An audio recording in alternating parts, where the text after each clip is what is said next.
can possibly say. Alright, 1 second before we start. I'll say as little as possible. Like that.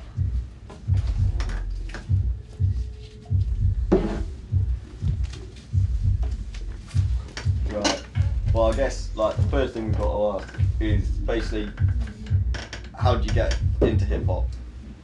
Like, because you came from Kent, Huddersfield to London. Where and when did it start? Sussex, like Kent. I was born in Kent, but I used to live in Sussex as a little kid, and just from hearing it on the radio, TV, and then especially things like Subway Art, the graffiti book Subway Art, really drew my attention to like really take notice, because I was into drawing from really young age. I was into music from young age. Used to, you know what I mean, try and build drum kits out of the cardboard boxes and shit, you know. So yeah, and then my friend of mine was really into it. Guy who's like a DJ now. It's called DJ Ideal, and he was like a little bit older than me, and he was getting stuff fed down to him from like an older kid that he knew, like feed tapes and whatever. And man just picked up on stuff from there, and just, you know, Run DMC, Beastie Boys, all that Def Jam, LL Cool J, all that stuff, and then all the Cold Chillin', you know, that Big Daddy Kane, Biz Markie, all that Rakim.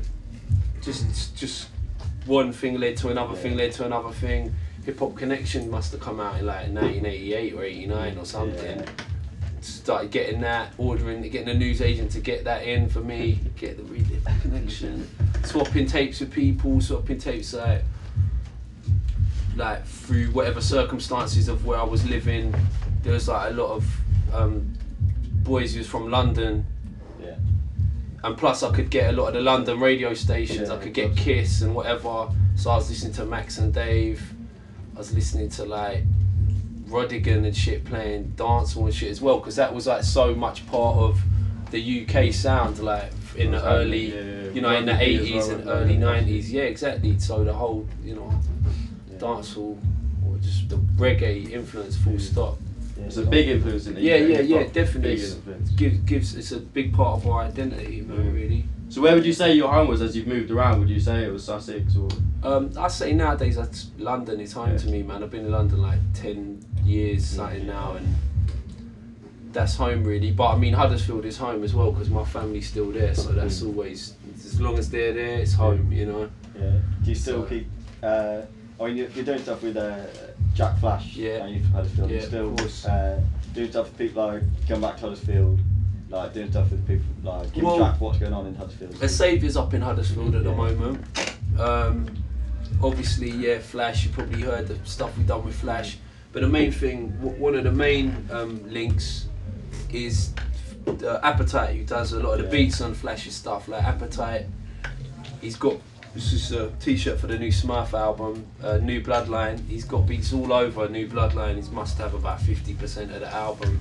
He had like one of the beats on the first Smurf album, My Alpha, which like I did like 99% of the production, but we had one little LG tune, big LG tune, Timothy, and we had a few steps away from Appetite. So Appetite on the production, like he's got beats all over the new Michael Parkinson album that we're putting out.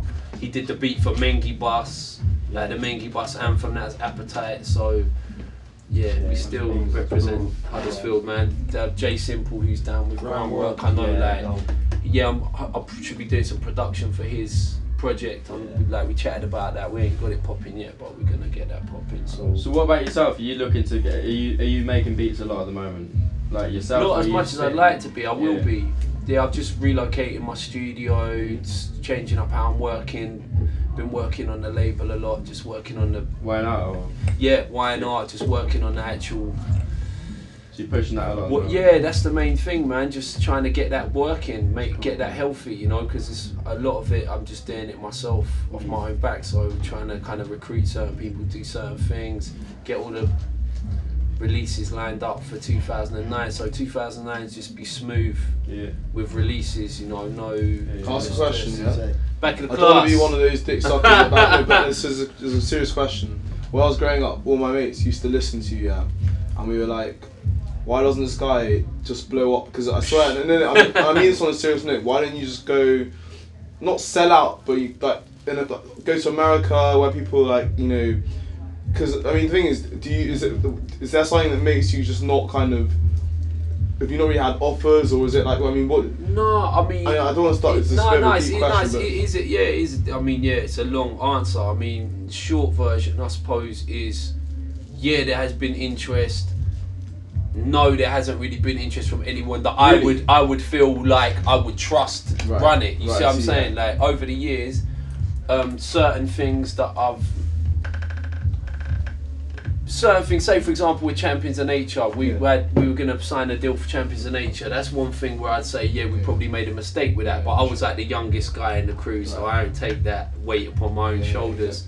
Other things, other labels and A&Rs and people that have shown interest, yeah, I could have gone and run with them, and I'm not going to name names. Do you have any regrets? No, not at all, because like certain dudes, like there was people sniffing around me when I put out Falling Down, and I don't regret the way I did it, because they could easily, if I'd gone to a major, they could easily have left it on shelf or tried to say you've got to have this remix or that person or politics. So the part of like the key to making that album even work was that I saw a window of opportunity to release. You know what I mean? Like if I put this out now, people are hungry. People are hungry for something, and because I was on the inside, I kind of knew that certain other albums that people were waiting for weren't going to be out on time or be ready on time. So I was like, window of opportunity. I know that, and myself as a fan, because I'm a fan, it's like there was a buzz at that point. People were waiting for like a new Jehst album, a new Kalashnikov album, the Rodney P album, or the next Roots from New album, or whatever. So it was a little window of time. I was like, I'm just make sure my shit is out before the end of that year. And we went out, we toured it, and I don't regret it, because I've learned to have to do everything from a grassroots level. So with what you're saying about why don't we go to the States or whatever, bruv, I've thought all those thoughts. Boys. Yeah, well, for me, what I'm trying to do now is the reason I'm concentrating on the label is I know that if I can have like my infrastructure strong at home and like my roster, my team, you know, artists who they got something to fall back on. It's not just like a lot of talk and a lot of hype and like, yeah, we can all jump up in the camera and go, yeah, we're down with this crew, or we rep this crew to the death and this and that. And if it don't materialise, it don't become, nothing comes out of that, it means nothing. So I'm just trying to get the foundations tight, and then hopefully, you know, we will start taking it to more of an international level, because it's time, man. It's long overdue, you know. And